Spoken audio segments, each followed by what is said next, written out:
try to get on again. So just give us a moment or two. Thank you.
So good afternoon, and apologies for the late start. But as it would be, technology has its own way of sort of providing a few challenges. So welcome to the third session of anger management, and I hope so far it's been a good journey and a learning journey for you. And I hope you've taken quite a bit of benefit so far, and you found some tools that can assist you. And I guess as you go on these courses and try and help yourself, many challenges do come and are put in the way. And so this is just part of the whole journey, I guess. And putting what you've learned into practice immediately. So once again, thank you to all of you for participating, and hope it's been a good journey so far for you. I'm going to probably start with the slideshow, and then we can take it from there.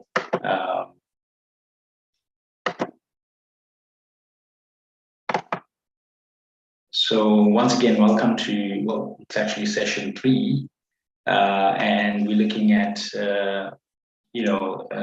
going through probably the heart of the matter today, looking at some of the spiritual aspects relating to anger. And it's been hopefully a good journey for you so far in terms of what's what's come up and some of the tools and learnings that you've had. So just to look at some of the past or the prior sessions, we'll look at what are the things that cause us angers, or identifying what we would call triggers, whether it's people, situations, circumstances, anything that comes from the outside that may just jolt you and make you feel a bit disturbed in a sense. And then we looked at maybe something to help relax the body, because when we are jolted by anger, there's the whole flight or fight mode. And if we don't dispel the adrenaline from the body, then it can have serious consequences. And so we looked at creating relaxation within the body and using the breathing exercise and calming the body.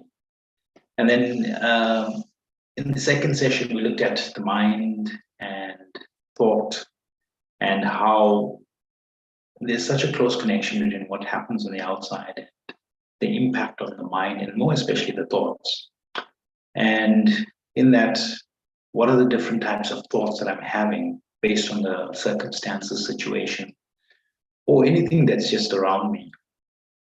And as it often happens, the saying goes that the mind is so susceptible to anything that is happening around me, and there's a very close connection between the mind and the body. And so the senses in the body, create the immediate impact on the mind. And so we looked at the aspect of being able to stand back, observe, recognize the different types of thoughts that you have, and being one who is able to choose the quality of thinking that you like. So very much looking at how can I look at the area of my mind and just move from a state of disturbance to a state more of one of peace, calm, one in which I'm relaxed. And then we looked at the cycles that occur, and being able to change a cycle of anger into one of peace. So can I become the one that chooses the quality of cycle that I'd like to have within the self? And then we looked at methods to transforming the self, very much understanding my beliefs, understanding my attitudes, and being one who is able to choose the quality of attitude and thoughts. And looking at the aspect of SOS, stand back, observing what is happening on the inner world, and then finding that particular thought or feeling that I'd like to experience and directing myself into that. And then obviously the non-violent communication, finding a way to respond rather than react to situations. And in order to respond, I need to feel full. I need to feel comfortable, so that I'm not pushed into space of violating myself or violating anyone else's space. So really looking at those areas in terms of the prior sessions. So to start off, I'd like to maybe just invite you once again, as you seated, as you are in your places, just to journey with me in this relaxation and visualization experience. So as you are seated, and just letting go of all the things around you. So whatever it is, just allow yourself to stop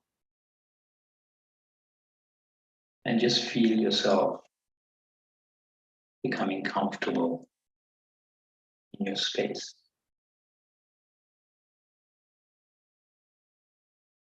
And as I feel this body becoming more relaxed, I'm aware of my breathing, taking in deep breaths Breaths that feel full, taking in the good energy.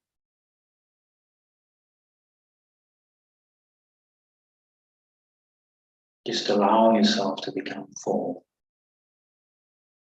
and exhaling gently. Breathing in and just exhaling. And with each breath, feeling this body becoming more and more lighter, more relaxed.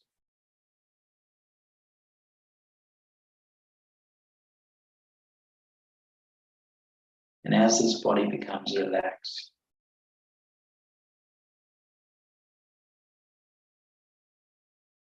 and I look at this picture of the ocean, and just to see yourself on a boat, on this ocean, on this calm ocean.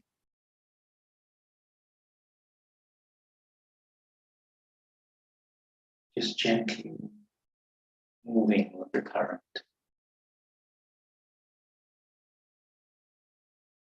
Feeling totally relaxed, totally calm, and a sense of inner peace.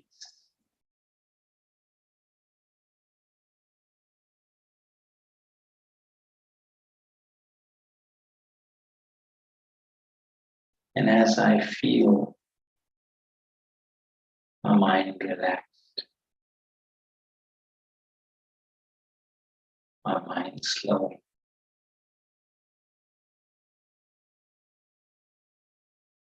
I just allow the drop of peace to permeate within me.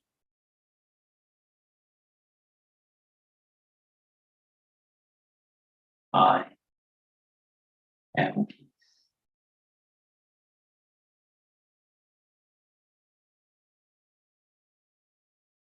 Just hold this feeling for a moment.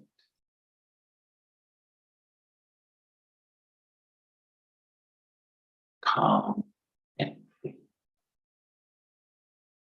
I am peace.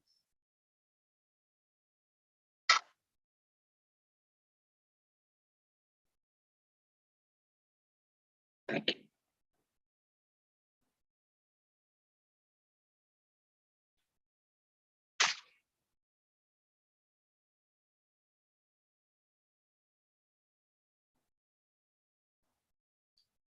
So just that whole feeling of using the tools of relaxation,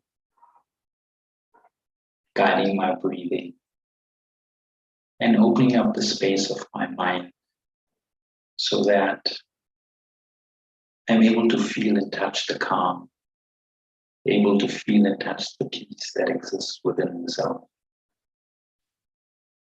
And these moments are very important because they become those moments where I almost feel like that ocean within my mind is opening up.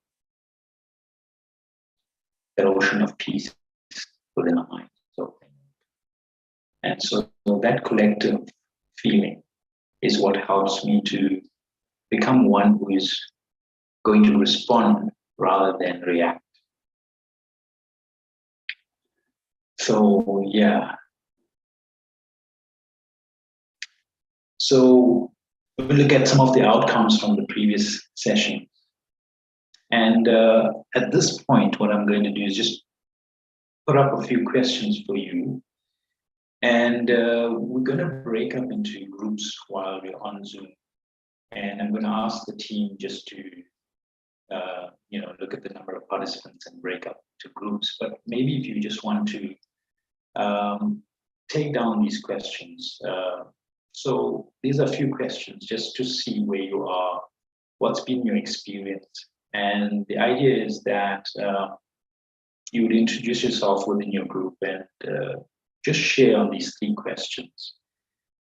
just so that you're able to verbalize where you are. Sometimes, on these courses, and especially if we're doing it all online, it becomes a little bit more of a mental exercise rather than an exercise in which we feel and understand where we are. And it's nice to be able to verbalize some of my experiences or some of my queries and questions, and then it makes it a little bit easier for you to understand where you are in terms of this process. So I've got 3 questions, and if you want to take them down so that when you're in the group you can share. And we're going to break up for like maybe about 10 minutes. So 3 questions, and if everybody in the group can participate, that would be great. I hope there's not too much of a communication issue, but share to the best that you can. So the 3 questions are: have you been able to identify the triggers of your anger? So using some of the tools or abilities, do you know what are the triggers of your anger? And the second one is, are you able to create stability within your body when faced by triggers to anger? So have you been in the last few weeks able to look at the situation and just be able to say, I'm not being pulled, I'm not being pushed, I'm not being disturbed, or even if I was, can I gain my stability back? So are you able to create stability within your body when faced by triggers to anger or situations, circumstances, whatever it is that may be creating the anger? And the third question is, have you had any positive successes or changes in your behavior? So just over the last few weeks, what are the positive things you noticed? Maybe some things that you've changed, some things that you've adopted, or some things that you're just feeling greatly, feeling good about. So I'm going to ask the technical team to separate everybody into groups, and they'll do it maybe 3 or 4 people per group. And then if I can encourage you just to participate, maybe just introduce yourself. And at the end of this, each group, so if one person from each group could give some sort of feedback as some things that were quite interesting or you found very relevant in terms of these questions, and you can provide some feedback. So I'm now going to hand over to the technical team. So the 3 questions again: have you been able to identify the triggers? Are you able to create stability when faced with anger? And what are your positive successes or things that have changed in your behavior? So I invite you to participate as best you can and within your groups. So I'm now going to leave it to Sister Aruna to help create those groups. Thank you. When you are assigned to a room, please join. Thanks.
Okay, great. I think we are all back in the main room.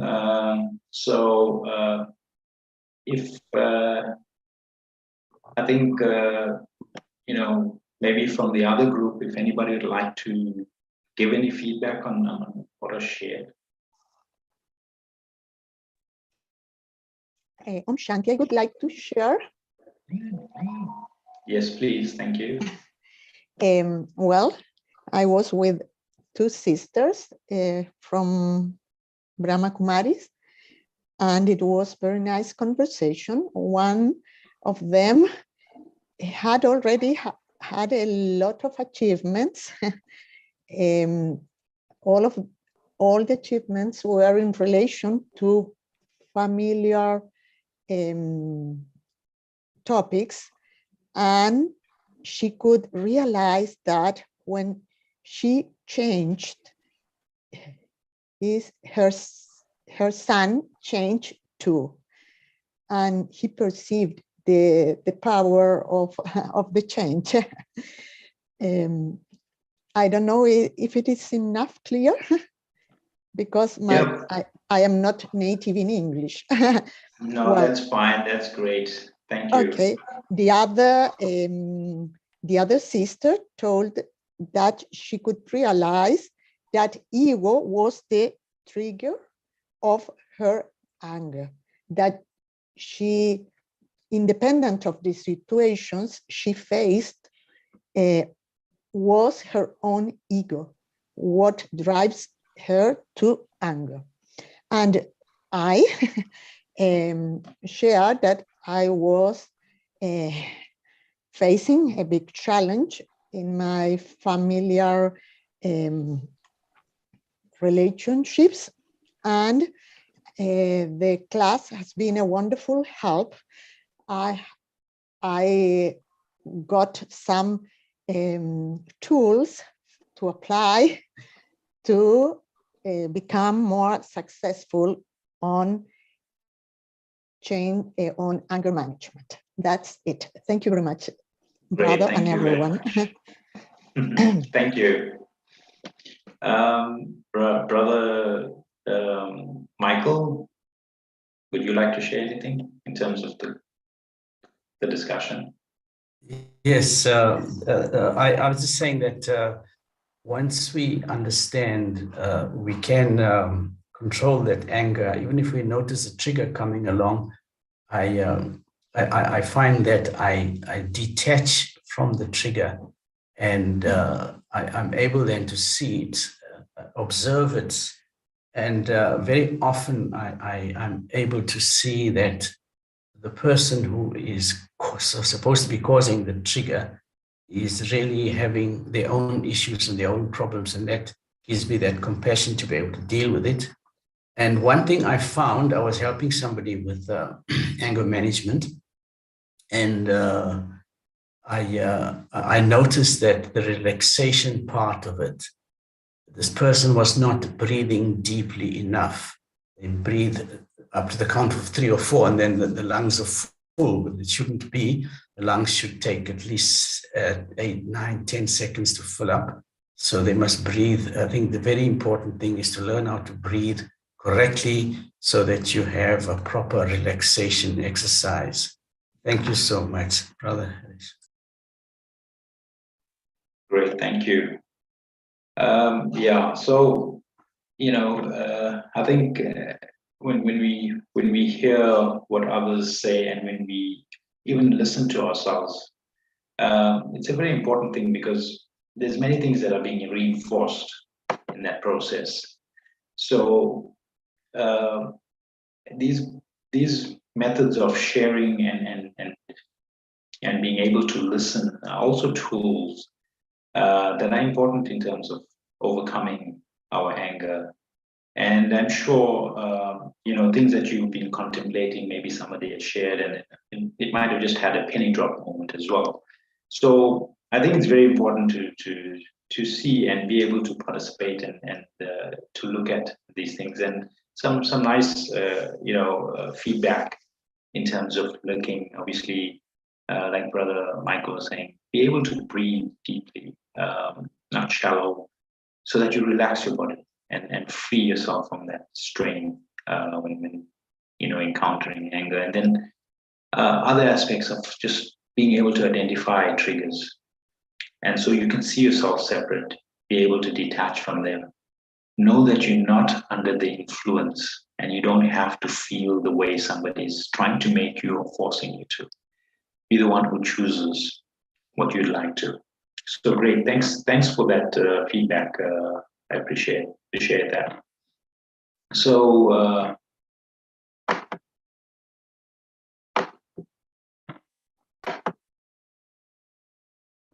just going back to the presentation, and we've been through those questions.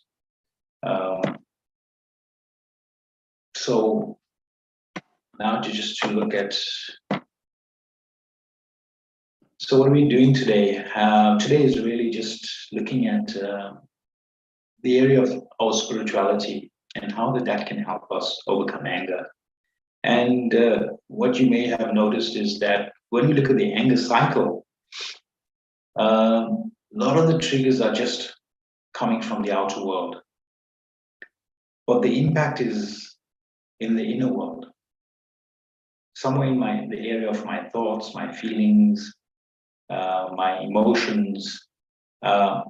So we can see these two distinct areas, my inner world versus what's coming from the outer world. And a lot of the time, the triggers are coming from the outer world. And so for me to be able to start the process of overcoming the anger is really just to recognize the boundaries of my inner world versus the outer world. And so often, we would claim a lot of the things from the outer world to be mine or to identify with them in such a manner that we can't separate them, and we are not able to create that line. And when I'm not able to create that line, it's hard to pick up the trigger. And it's hard to pick up what am I being influenced by, because actually the trigger is just an influence that's coming and sort of sending a message, asking me to just deepen my peace. And so often those triggers come and then they impact in terms of my inner cycle of thinking, acting, behaving. And so they influence or create the anger habit in a sense. So when I'm able to step back and look at it, I'm able to see what's external from what's internal. And so everything coming from the outside are just triggers, are just mechanisms to prompt me. But when I react, then I become angry, or I'm leading myself down the path to anger. But when I'm able to understand and pick it up and sort of look at what's coming at me, then I can choose certain inner tools that I have to help me along the process. So understanding that anger has a cycle to it, and it can be prompted through my thoughts, through the words, the actions, and even something as subtle and where we spoke about last week was the impressions and memories.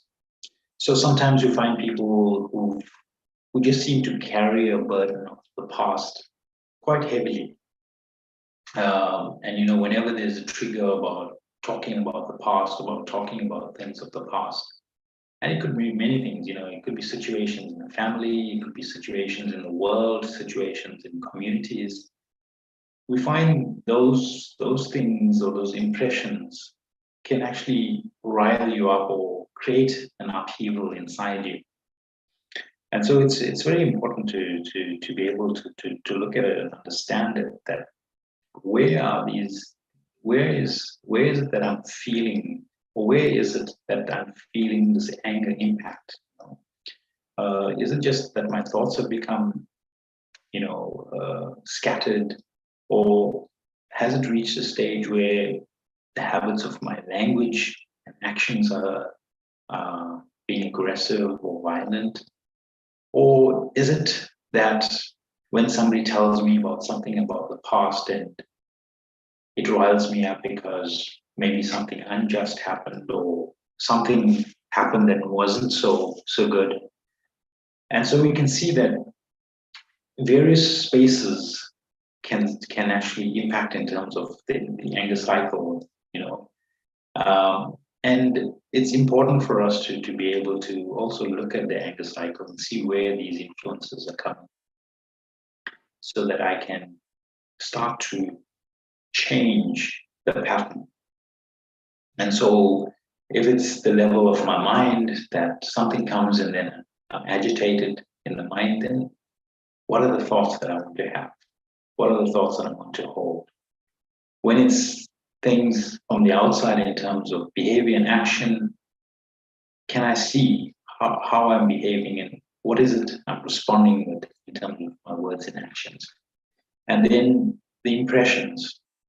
Sometimes people sulk, sometimes people hold a lot of things that make them heavy. Those are things that I'm holding in terms of impressions. They jolt me when somebody talks about the past, or I feel highly emotional about certain things that come up. So I need to see where these things are prompting from. And when I'm able to identify, then I'm able to do something about it. So it's my thoughts, then choose positive thoughts, good quality thoughts, high value thoughts, thoughts that are benefiting the self and others. When it's my words and actions, be able to not to be drawn into a reactive state, either through words or actions, not allowing aggression to overpower all my behavior. And when it comes to memories and impressions, just to see, am I someone who is very emotional? Or am I susceptible when somebody brings up a certain topic, or if I see something, it gets me sort of worked up? These are deeper impressions that I need to, and they are stored. So I need to unpack that in some way. And so when I'm able to see it and I'm able to look at it and judge for myself, and this is not a judgment on anybody else, but you just being able to look at yourself, be honest with yourself, then that starts to unlock the process or unlock the anger within. And these are very important things, because sometimes we can deal with the thinking, we can deal with the thoughts, but the emotions and the memories of the past are things that are very deeply embedded. And sometimes you're not able to put your finger on it that easily. So I need to look and be able to see in the cycle which area is actually being influenced greatly for me. So just to become more aware of the anger cycle and the areas that are impacting.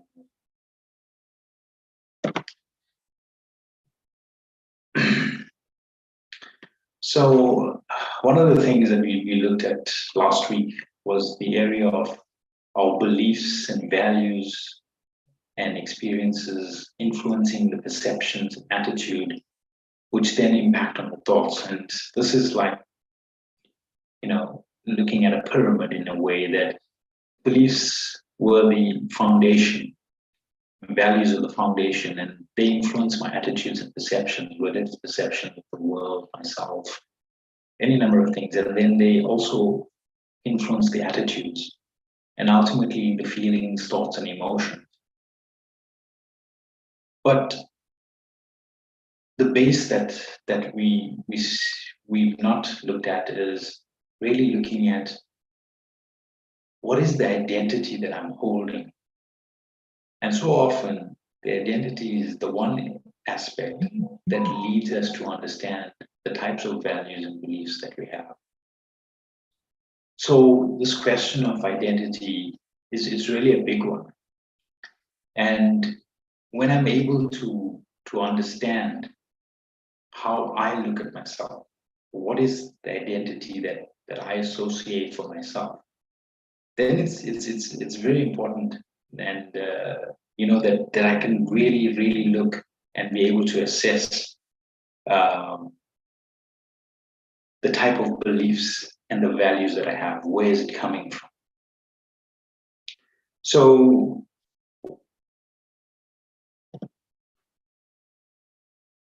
I'd like to maybe invite you now once again, and really just to sit back, to relax. And once again, just to allow yourself just to let go of everything that's on a physical level.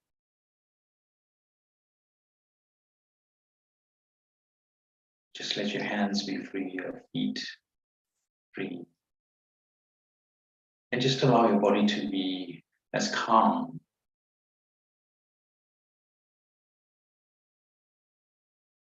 And just become more aware of your breathing.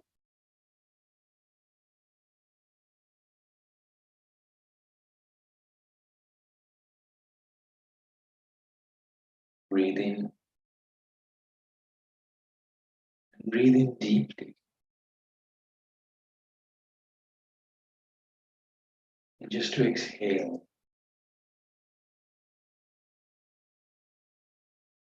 Breathe in. And exhale.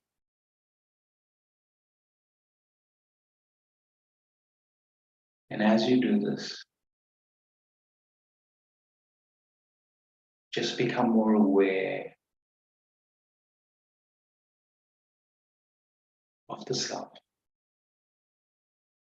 of the body.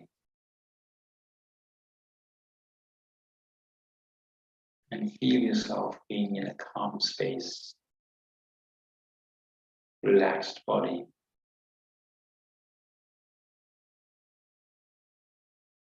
And as you are in that calm space,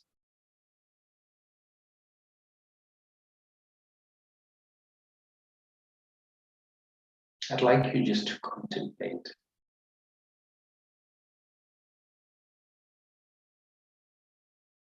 what is the identity that you hold for yourself.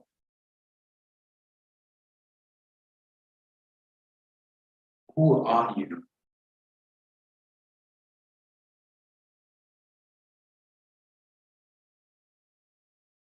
How best would you describe yourself?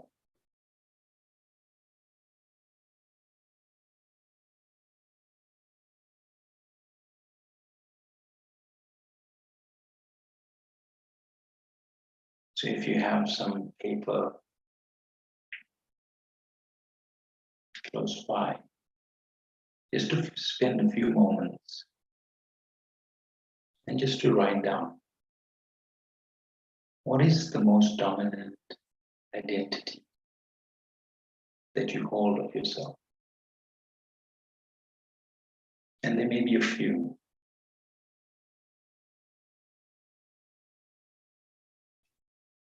How would you describe yourself to someone that you meet for the first time?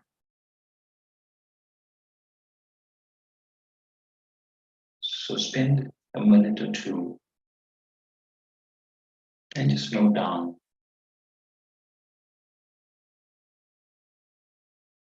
those aspects that you consider to be your identity, that best describe you.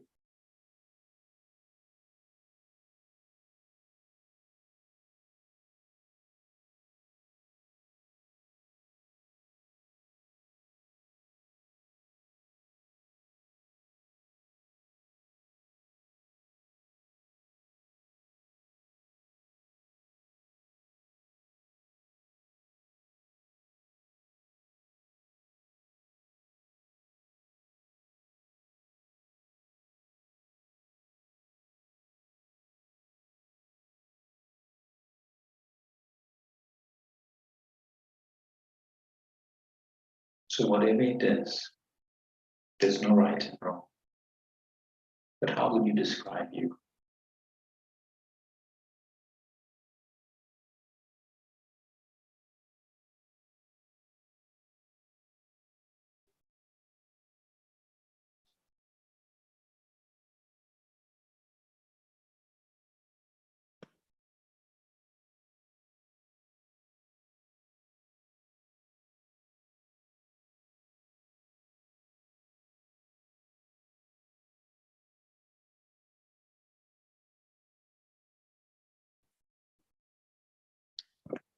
Okay.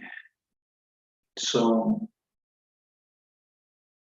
I hope you've got something and you've been able to pen down something, or you've got a few areas that you think and about the way you describe yourself.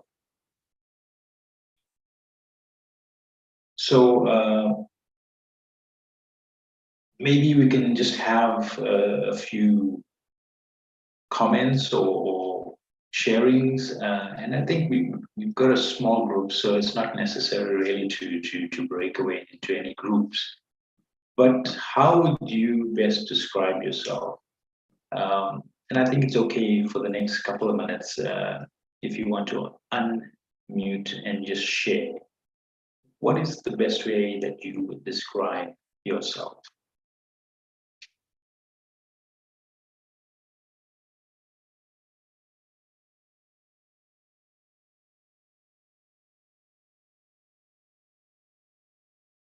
And if you just want to put it onto the chat, that's fine as well. But it'd be nice if you could share.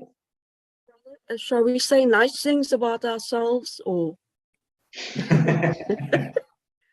really nice Well, things? whichever way you would like to describe yourself to us. Okay, I'll start. I think I'm very loyal, faithful. Okay. Whether you're right or wrong, I'm still loyal and faithful. Great. Yeah. Thank you. Anyone else would like to share? Yes, what same? I've been for a while now trying to become more and more soul conscious, and but every time I slip back into body consciousness, and I know it's a practice. One thing that I noticed is when these triggers or whatever comes along, is to just observe them and just look at them and see, stop like the SOS, and then just look at them and say, okay, what's happening here? What is it that's looking for this apology, or who's looking for this apology? Why do I need the apology? Is there something wrong? Can I identify the thing in me that's demanding the apology? And most times I come back to one thing, the ego, because the true me will not demand an apology, will be quite happy with what has happened. I think the Dalai Lama once said that we need to be very grateful to those who trigger us, those who cause us pain, or as I said, trigger to cause us to be angry or to be impatient.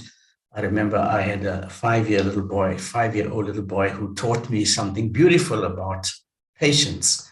I first got quite upset with him. And afterwards, when I thought about what he had done and how I had reacted, I said, but it is coming to show me that I thought I had patience, but he's showing me that I don't have patience, and I need to now start developing my patience.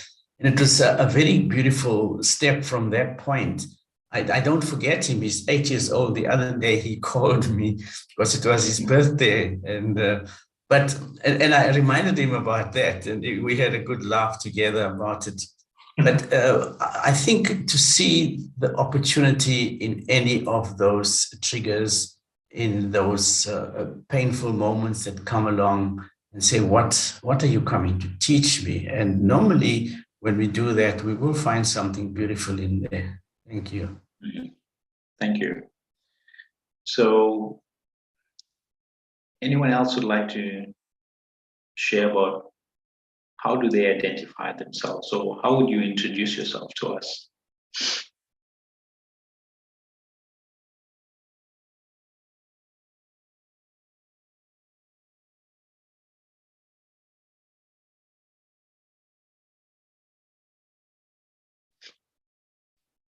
Okay, that's fine. I mean, we've had two sharings, and thank you, Sister Carol and Michael.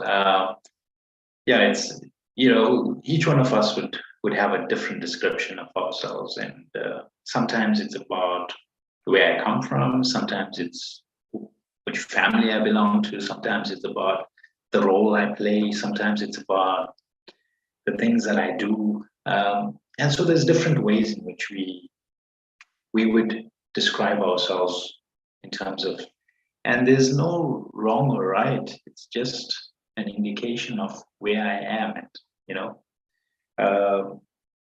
And let's face it, when you've got your day and you need to get to work, and you know, you got to like really just be prepared for everything on the work front. For instance, you're an employee, or you're a boss, or you're a manager at that point, and all your thinking goes along that line to make sure you're prepared and you are representing yourself in that space. And it's not wrong or right. It's just the way we would choose to describe ourselves at that particular point is when asked the question. And so it's very, very interesting to see how we describe ourselves, and it's a wonderful exercise, I think, and one that needs to be done as often as you can.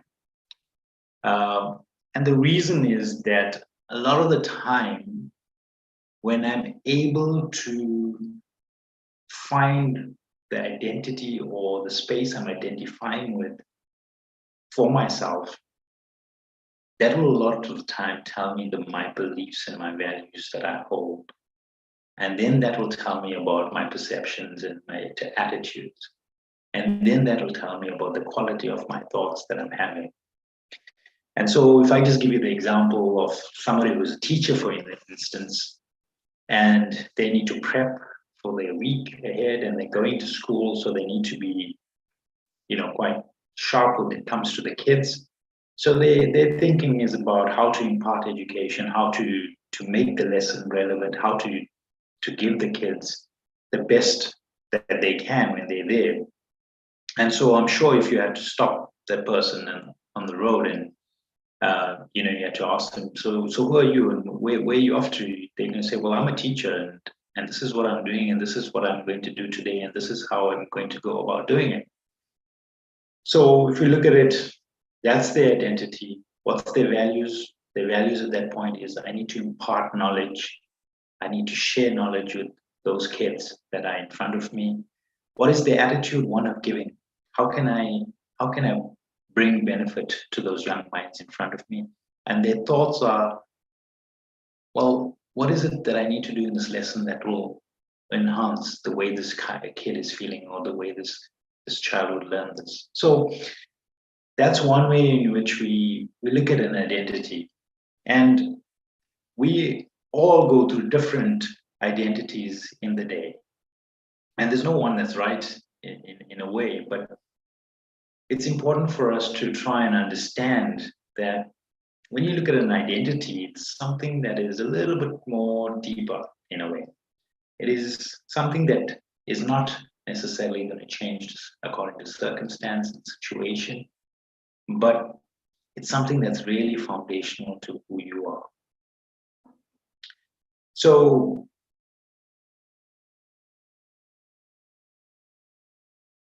if we had to just do the exercise again in terms of the way you describe yourself, and just take away all the physical aspects in terms of the way you describe yourself. So whether it's your age, your gender, whether it's the element of race, your roles, your relationships, what you associate with in terms of possessions, what you own, the hobbies that you have, and even sometimes your belief systems like religion or any of those things, maybe associations that you belong to.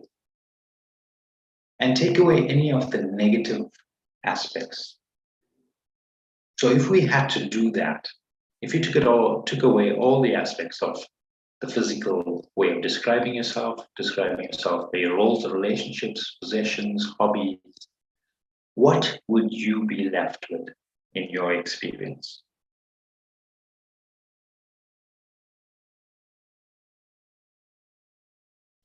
So if I can just pick up on what Sister Carol said, she spoke about loyalty. So if we took away everything that she would do to be loyal, she will still have this, having taken away everything in terms of her roles, where she's loyal, where she's in her relationships and things like that. What is she going to be left with?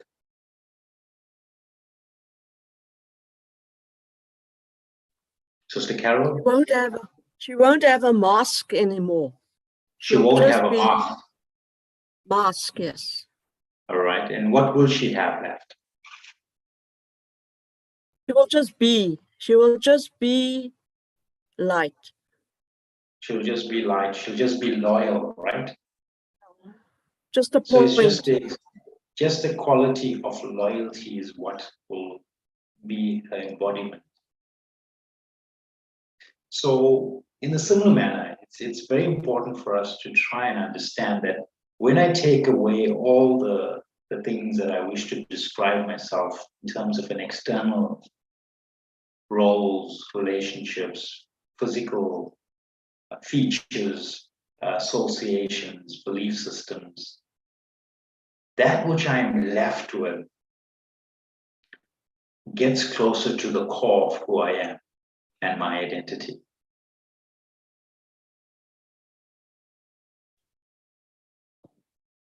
And so when we are able to strip away all those things in terms of the physical, then we'll find that all I'm left with is very positive qualities that describe myself. And so if I take the example of the teacher who would describe themselves as a teacher because they go out to impart knowledge, but where does that take her back to? She has a sense of great quality of wisdom. So actually her identity is more embedded in wisdom. And so when she wants to impart that wisdom, because she has that feeling of needing to share what she has, she became a teacher. So you can see that deep within the self lies these innate qualities. Qualities that exist even if you strip away all the things around you, all the things that we would use to describe ourselves in the world. That is when I get close to the core of my own identity.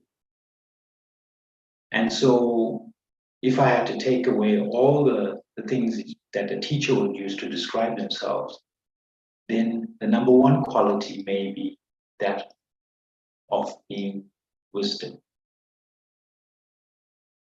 I am wisdom. And wisdom says, utilize what you have for the benefit of others. So when I look at these qualities, and there's 5 qualities that are intrinsically within every human being. Love, that which allows us to be unlimited and not cocooned or not limited in terms of the way we see things and the way we express ourselves. Peace, that which is continuously stable, that which is full. Strength, that which allows us to extend ourselves. Wisdom, the balance of knowing and acting. Knowing exactly what is needed at the right time. And bliss, not being pulled or pushed, a full sense of balance.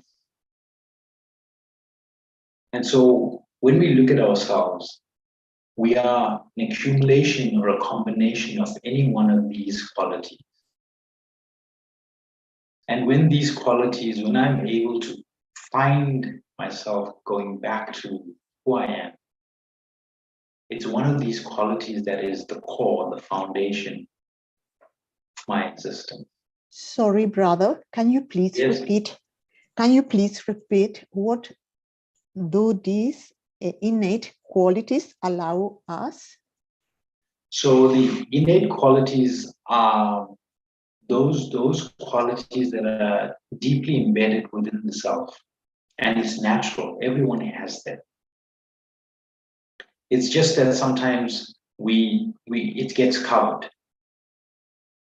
So love, peace, inner strength, wisdom, and bliss are natural to us. However, what we choose to do is spend more time on the external and less time on the internal.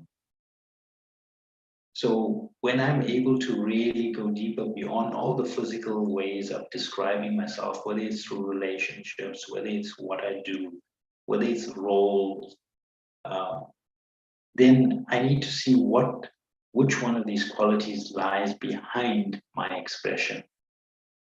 So I gave the example of the teacher, and this need to continuously share and help others is very much linked to wisdom, knowledgeful, and expression of that knowledge, making something happen in a good way. So when I can see myself and I can come back to what is the quality that allows me to express myself, either in a relationship, in the roles and things, that is the foundation and the core of who I am. That is when you get in core to your identity.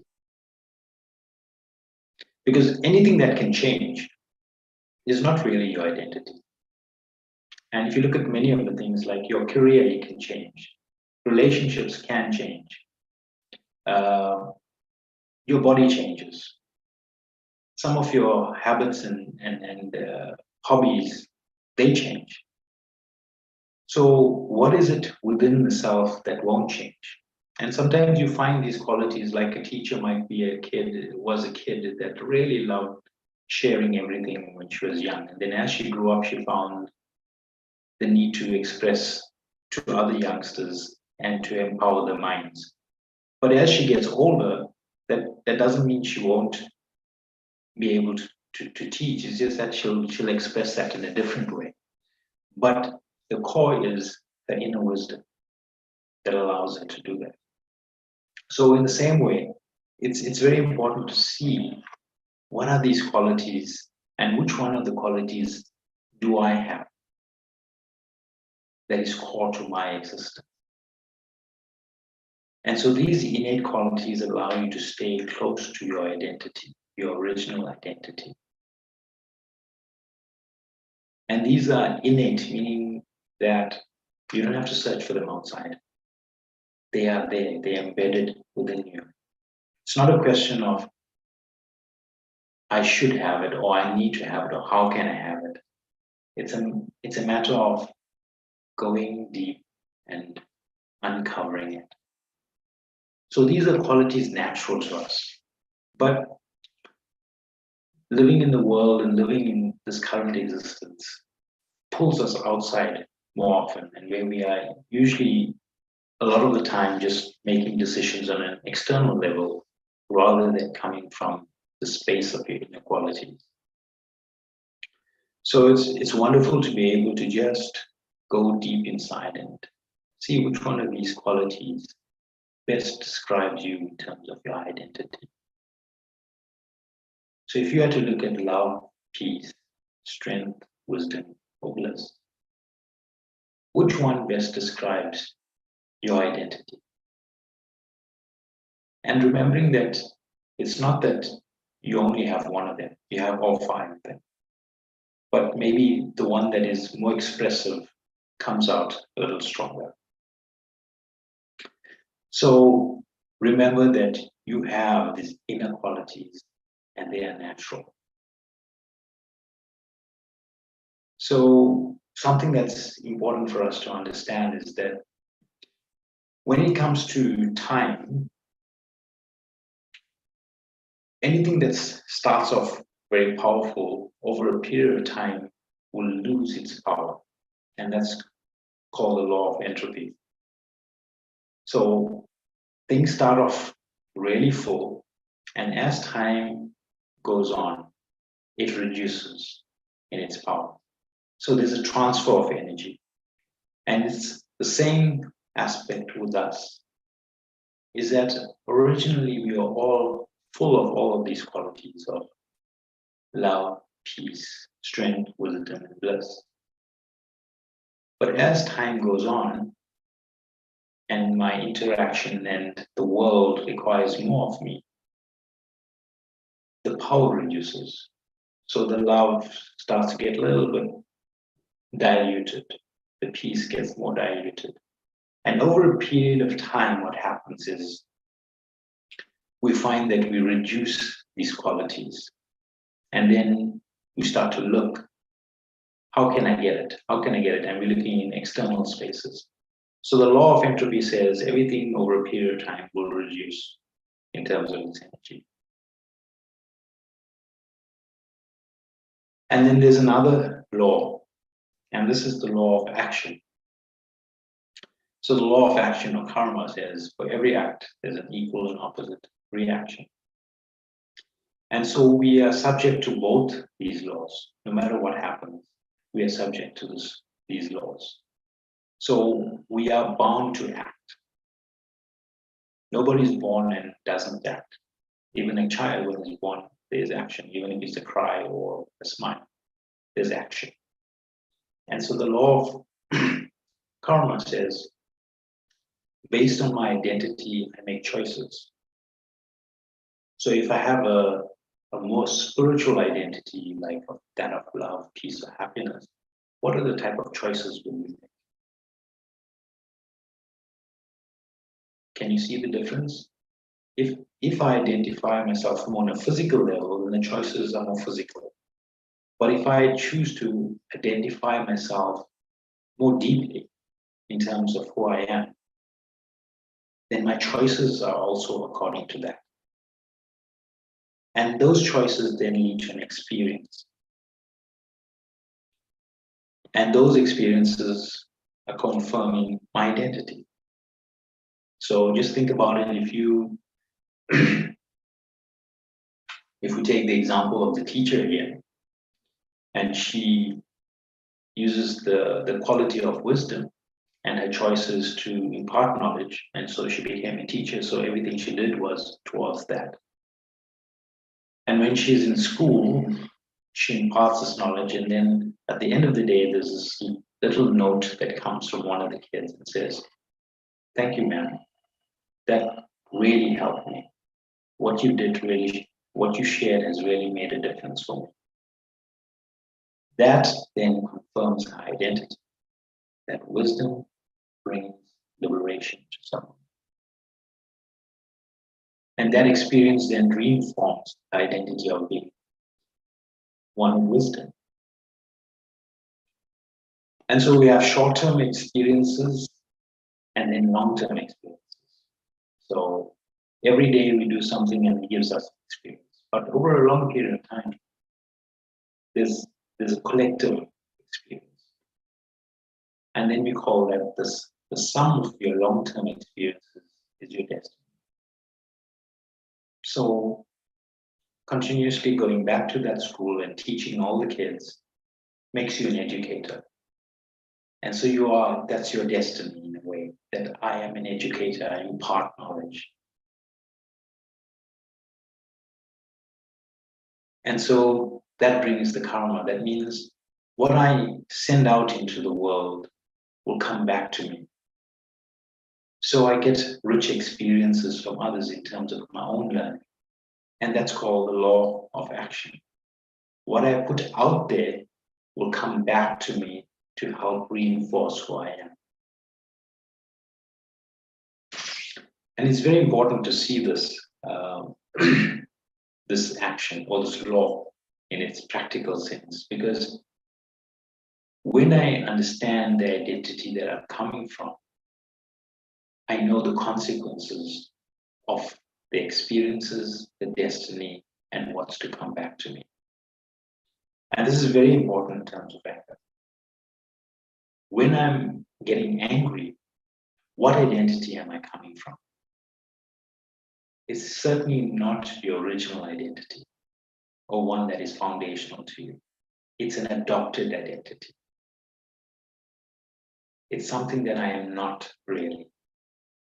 And so if I'm taking something that's not my real identity and giving it out there, then we know what's to come back.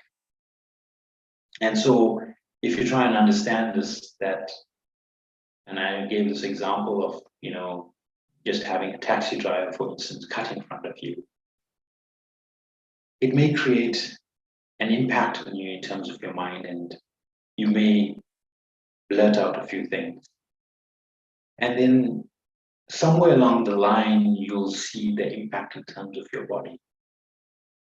That you go into flight or fight mode, and then you feel disturbed for the rest of that day.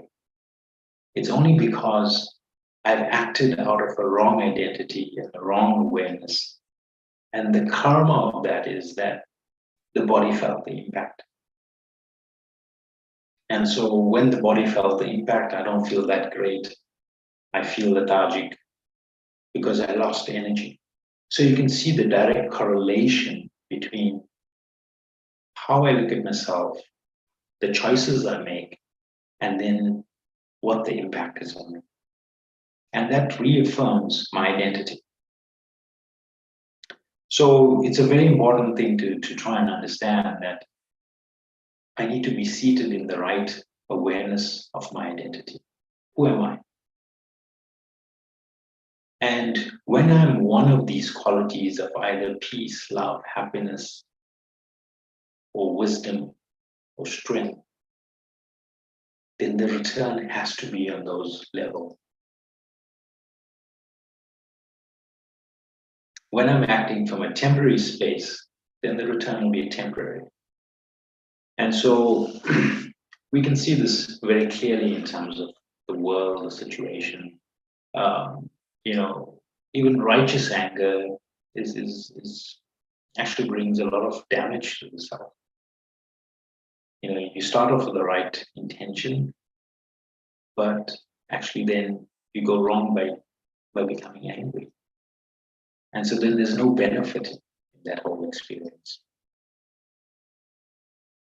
So very, very important for us to see the correlation between identity, choices, experiences, destiny, and karma. So karma is like really something that's deeply embedded and starts to emerge as I move along. So what are the spiritual diseases that we experience? So the ones that come up in the world and we see quite regularly within all areas is greed, attachment, greed, not wanting anybody else to prosper, holding on, attachment, not wanting to let go, not allowing to be free, ego, wanting to hold the self above everyone else, no matter what the circumstances. Lust, really just deeply motivating for things, even if it's unjustified. So a little exercise, just to put two ways in which each of these causes anger. So when I'm not acting out of my own original nature, which is the peace, the love, the wisdom, the strength, then I'm going to adopt one of these: greed, attachment, ego, lust. And to just see which one of these is responsible for causing you anger. Because somewhere along the line, they motivate the experience of anger. And so when we look at the qualities, when those qualities of love, peace, wisdom, are in action, they become what we call virtues. And virtues are those very deep inner identity qualities being expressed by yourself in the world. So virtues are a higher thinking, higher awareness actions that one performs. And so when you look at anger, for instance, and these are looking at the forms of anger and what can I choose as virtues? So if I'm angry, give yourself peace. Introduce peace to your mind. If there's animosity, that means it's something against someone. Have appreciation for what is being offered by the person. If there's bossiness, show respect for the self and others. If you have dislike, look at the person in terms of their whole. Don't just look at a specific part of them and dislike them. Remember, it's dislike the action, but not dislike the person. When you feel displeased, look at the situation and understand it. If I'm coming from ego, let there be self-respect, humility. If I come from a space of envy, then start off by being your own friend. Jealousy, envy, all of these are qualities that you're showing some sort of comparison or competitiveness. And there's no competitiveness when you're your best friend. If you are forceful, learn to accept. Forceful means I want it my own way. I'm going to try and make it my own way. Allow things to be, let there be acceptance. And if there's something that's extreme like fury, let there be deep patience for them. So these are virtues. Virtues are qualities in action, positive qualities in action. And these are the choices of solutions that we have to take us away from the anger. But let me go back to my identity. If I have peace, love, bliss, wisdom, and strength, then it allows my virtues to grow. If I'm not reinforcing my peace, love, wisdom, and strength, then I'm going to adopt something from the outside. And there's a few more. So if I like grumbling, just see benefit in everything. Hate, forgiveness, and love.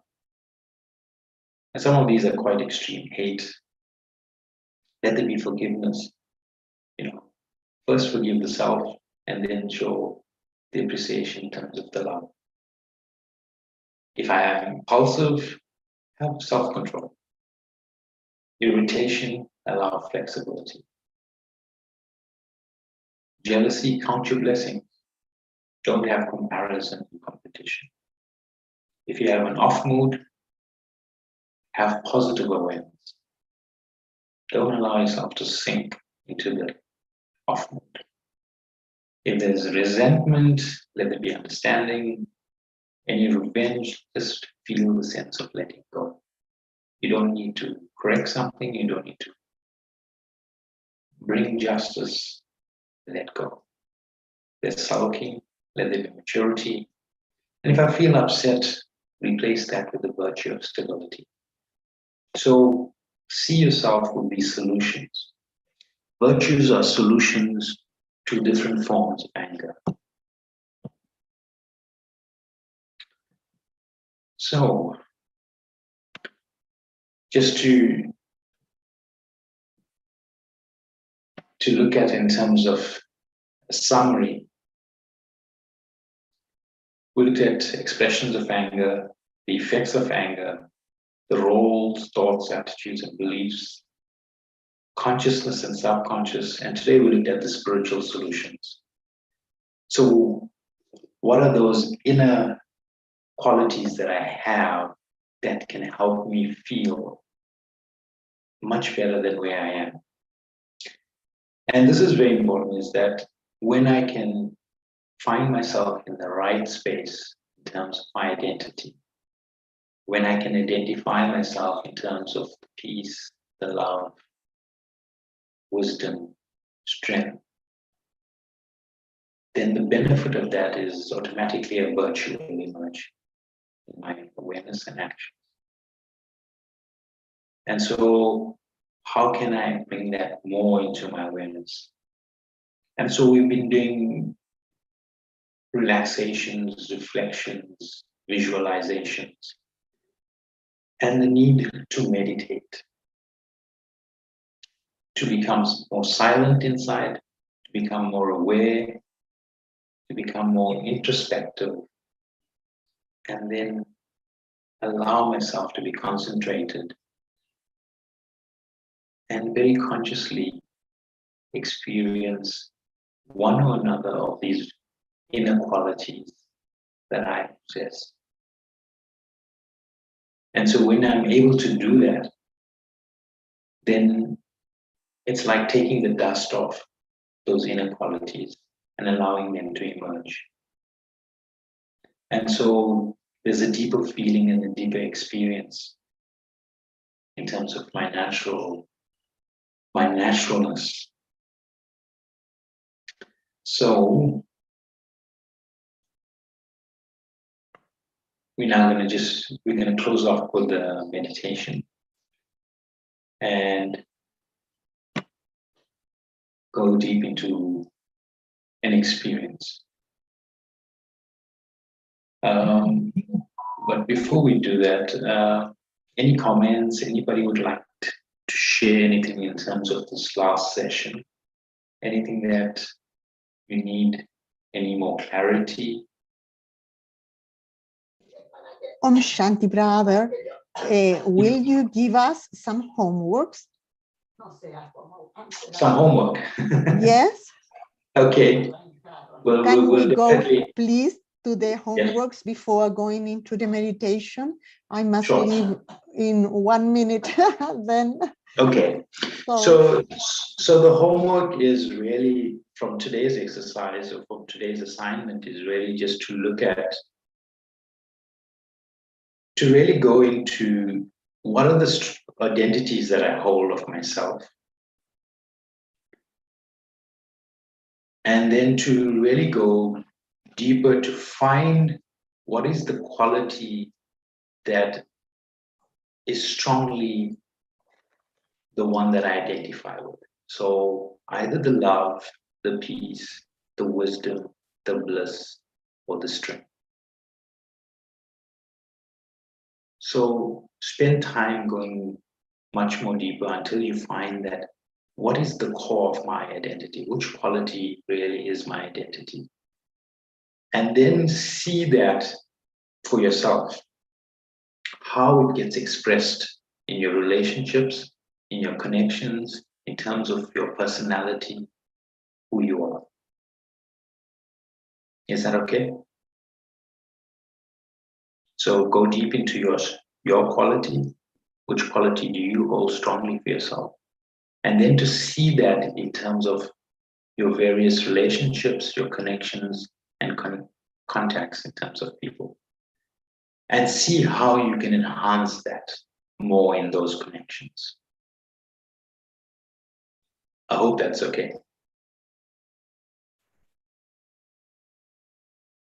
Thank you very much. You're welcome. I think there's a hand raised, Vanessa. Thank you, brother Hiresh. I just this session was just so profound, and there's like so much of wisdom. I feel like it was too quick for me, and I wondered if you would be willing to share either a recording or some of the slides, especially the one on the virtues and the karmic cycle with us, so that I feel like I need to listen to it again just to internalize it slowly. That's fine. I think the recordings will be available. Sister Aruna, you want to share about that? Maybe Yes. in terms of YouTube? Yeah. On YouTube, yes. So today's session was recorded on YouTube. So if you go into Brahmakumari South Africa, the YouTube channel. I'm sure it will be uploaded in a day or so. But the other last week's one will be on SoundCloud. Because last week we didn't record to YouTube, but SoundCloud. Okay. Thank you so much. Okay, great. Thank you. And if there's any other further details that you need, at the end we will have a slide with the telephone number and email addresses. Okay, perfect. So we close up with one meditation, and then maybe just a few notice announcements, in terms of anything else that maybe you'd like some help with, if that's okay. Any other questions on today's session?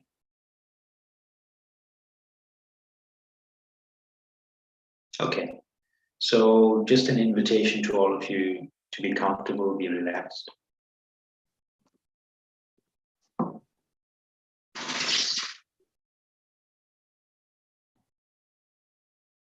And just once again, just to step into that space of being relaxed.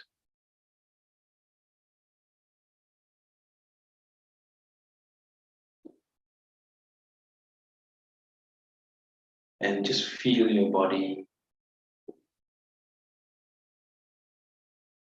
just being so much more calm and letting go of all feelings of stress and anxiety. Inhaling the good feeling from the atmosphere and just dispelling all the negative feelings, negative vibes as I exhale. Breathing in and breathing and exhaling.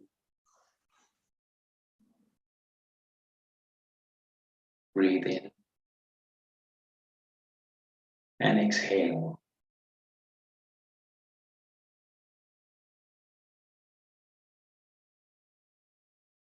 And as I'm seated within this space and time,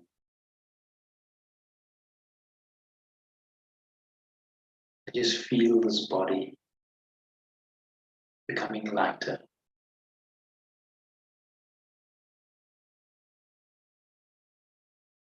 And as this body becomes lighter,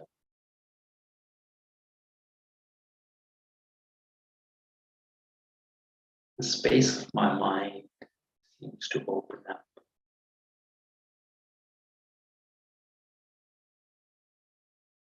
Like an inner screen, just opening up.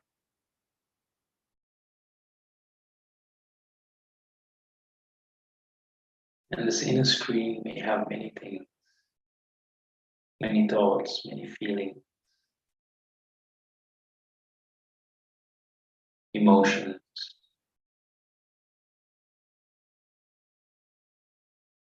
But I'm just an observer. No judgment. I'm just free.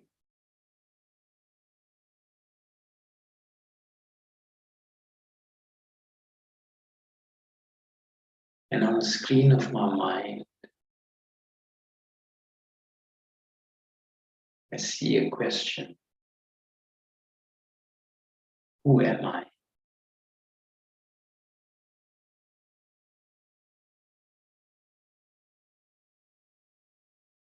And as I look deeply,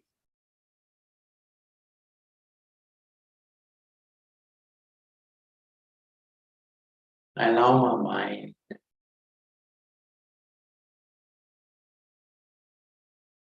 just to pick up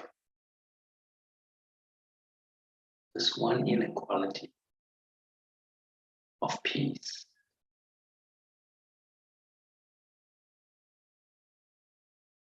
I am peace.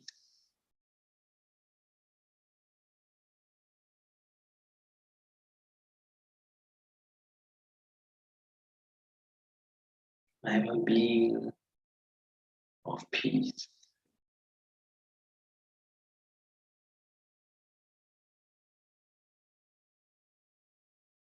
And with this thought,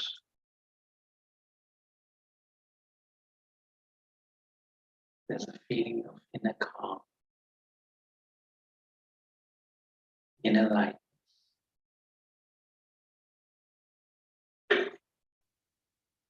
I am peace.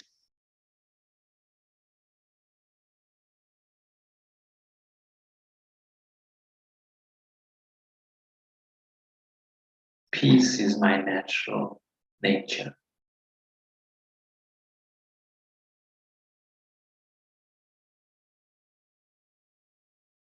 My foundation.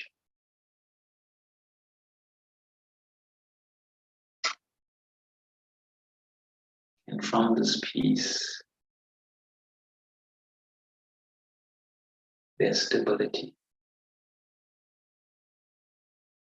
there's power, there's strength.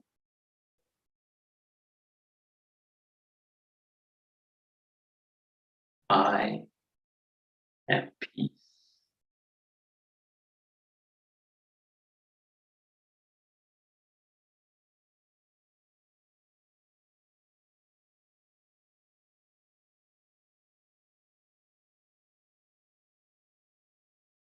And this peace that exists in my mind permeates through my eyes, my face, into this body.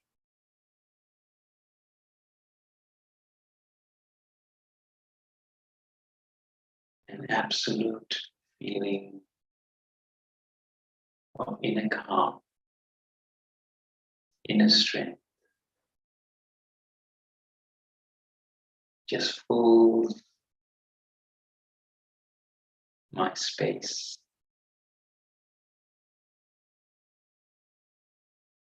It spreads into the environment.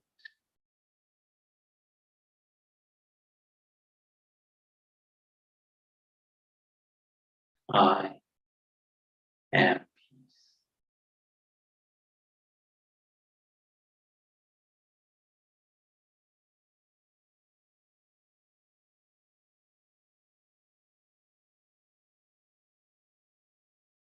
Okay.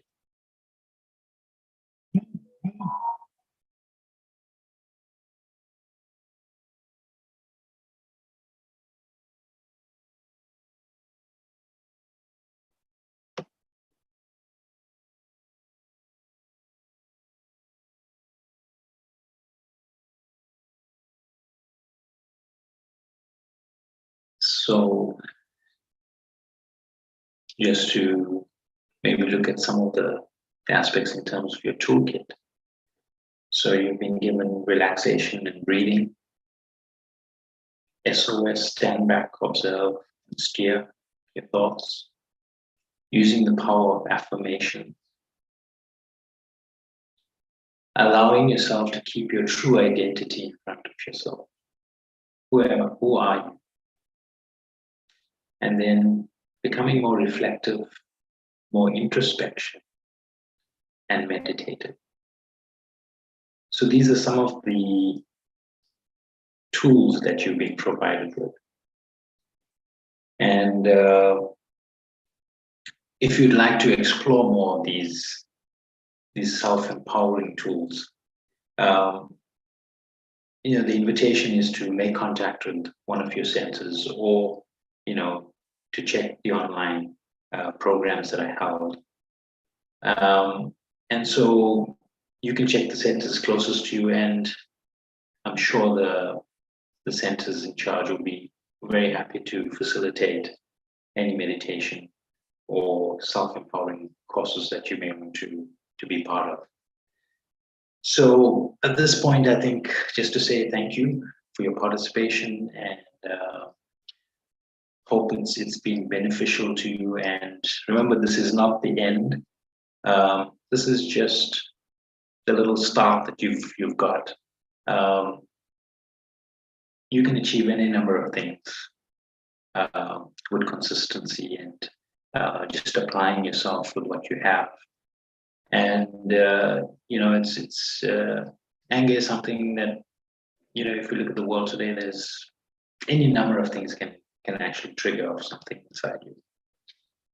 And so we need to be full, powerful, and ever ready, I think, in terms of what we see and what we face. And hopefully you've picked up a few tools, you've picked up a few things that are useful to you. And from our side, I think, just thank you on behalf of the Brahma Kumaris for participating and being part of it. And we hope that you've taken something. And if there's any comments that you have, you may leave a message if you like, or you can contact one of the centers, or use the info emails and provide some feedback. So I'd like to invite you to try and keep in contact via these centers, and maybe you can take greater benefit as you move along. And I think in closing, the technical team will put some information up there. If you want to support the work of the Brahma Kumaris in terms of donations, I think there's contact details in which you could do something if you'd want to. But I think from our side, it's always wanting to be able to assist you on your path and your journey. So I'm now going to hand over to Sister Aruna, who will, close up in terms of providing some information on the screen, and then just to wish you well and wish you all the best, and very peaceful journey to one and all of you. Thank you. Thank you so much, Brother Hiresh. Thank you. Thank you, brother. Thank you. Ask a question quickly. Yeah, sure. Is fear, is that something to do with anger, fear or panic attacks? Sorry, I didn't hear the question. Fear. Having Yeah. fear, is that because of anger? Do you know? What I understand about fear is that some element of not understanding or lack of knowledge of something creates fear. And the fear may create anger because of not knowing what to do. Right. And so Makes sense. Yeah. So it just means maybe I need to spend a little bit more time with my wisdom and find what is it that I need to know about myself that will help me to overcome the fear. And it'll help you unpack. So yeah, well, that's my feeling. Okay, so thank you very much, and thank you to the technical team for the support. And yeah, I think, like I said, any feedback you want to give, more than welcome to use the email address. Om Shanti, take care.